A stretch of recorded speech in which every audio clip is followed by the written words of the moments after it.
सुप्रभातम आजिर पंचांग ओ अमृत वचन।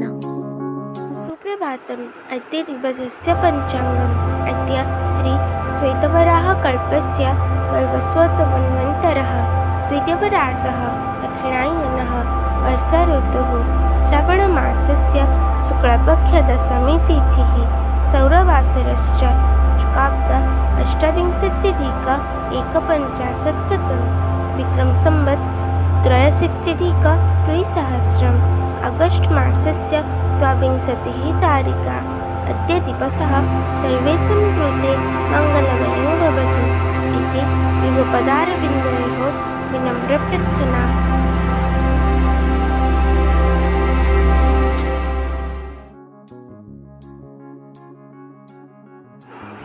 रजगुणरे श्रद्धाचार पेक्ष रक्षाति पूजातार तम गुणरे श्रद्धाकारी भूत प्रेतंकु पूजा करी।